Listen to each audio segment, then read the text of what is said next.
اس لیے پابندی کے ساتھ کوشش کریں اس کو پڑھنے کی، اور گھڑی دیکھ لیں، آپ کا کوئی بڑا وقت نہیں لگے گا. انسان یہ صرف شیطان کا بھلاوا ہوتا ہے کہ انسان یہ نیکی نہ کرے اور اتنا بڑا اجر نہ کمائے. شیطان کا بھلاوا ہوتا ہے یہ، لہٰذا وہ کہتا ہے وہ دیکھو وہ کام، وہ دیکھو وہ کام، وہ بھی ہے وہ بھی ہے، وہ چھوڑو پھر کر لینا، چلتے پھرتے کر لو، اٹھو اٹھو یہاں سے. جس طرح قرآن میں آتا ہے فسبح وادبار السجود، سجدوں کے بعد بھی رب کی تسبیح کرو. لہٰذا کیا پڑھتے ہیں 33 دفعہ سبحان اللہ، 33 دفعہ الحمدللہ، 34 مرتبہ اللہ اکبر. کیونکہ نماز کے بعد اللہ کی رحمت متوجہ ہوتی ہے، دعا مانگنے کا وقت ہوتا ہے. کچھ اور جو ہم عربی میں نماز کے اندر نہیں مانگ سکے اب باہر مانگ رہے ہیں، لیکن شیطان کہتا ہے کسی طرح نہ ہی مانگے تو اچھا، محروم ہی اٹھ جائے.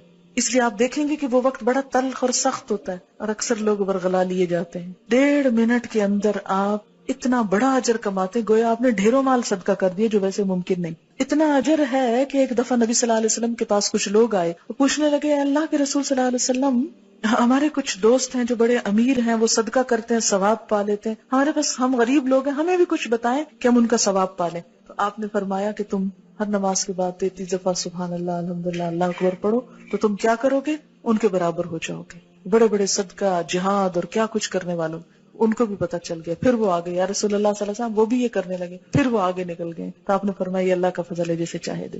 پھر ہوتا ہے اب نماز پڑھ لی، جلدی جلدی وہ بلا کے آرڈر کر دیں سب کو جو جو کچھ کہنا ہے، پھر بولنا شروع کر دیتے.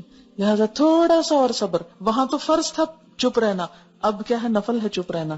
اور آیت الکرسی جو ہر فرض نماز کے بعد ہے، آپ نے فرمایا جو ہر نماز کے بعد آیت الکرسی پڑھے اسے بہشت میں داخل ہونے سے سوائے موت کے کوئی چیز نہیں روکتی. گویا جنت کا دروازہ کھل گیا اس کے لیے.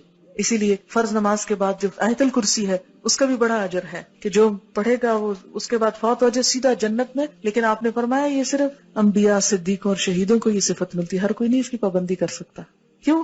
کیونکہ ہر بات جو نماز میں یاد آنی ہوتی، ہم کہتے ہیں یہ کون سی مجبوری ہے، پابندی ہے، اب تو بول لو خیر ہے، وہ پوری کیفیت نہیں طاری ہوگی. اس لیے تھوڑا سا صبر. اور لیکن یہ آپ کا بائی چوائس ہے، اب آپ کی مرضی ہے آپ صبر کریں یا نہ کریں. لیکن جو کر جائے اب وہ وقت ہے پھل توڑنے کا، اب وہ وقت ہے نتیجہ لینے کا، دعا مانگنے کا. اس وقت میں اگر آپ گئے تو گئے، چھٹ گیا تو رہ گیا.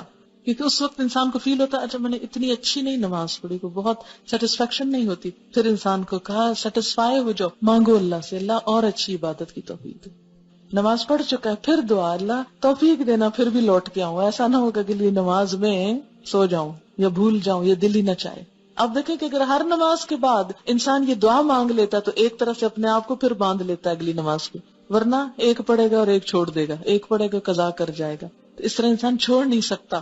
اسی لیے کتنی باحکمت دعا اس موقع پہ سکھائی گی. رب اعینی، اے اللہ تو نے میری مدد کرنی ہے اللہ ذکر کا، کہ پھر تیرا ذکر کروں، شکر کا، اور تیرا شکر گزار بندہ بن کے رہوں، وہ حسن عبادت سے بھی اچھی عبادت کروں. یہ جو ذکر ہے یہ مسنون ہے. کچھ سوال ہیں کہ میں جلدی سے جواب دیتی ہوں. نماز ختم کرنے سے پہلے سورۃ البقرہ کی آخری آیات اور حشر کی آیات پڑھنا جائز ہے؟ ذکر میں آپ جو کچھ بھی پڑھیں، لیکن یہ مسنون نہیں ہے. مسنون وہی ہے جو میں نے آپ کو بتا دی ہے. اس کے علاوہ آپ اردو پنجابی میں اپنی دعا مانگ سکتے ہیں، جو بھی آپ کریں. اچھا ایک بات یاد رکھیں، سجدے میں قرآن نہیں پڑھا جاتا. سجدے میں قرآن نہیں پڑھا جاتا. درود شریف کھڑے ہو کے نہیں پڑھا جاتا. سلام کھڑے ہو کے نہیں پڑھا جاتا، بیٹھ کے پڑھا جاتا ہے نماز میں.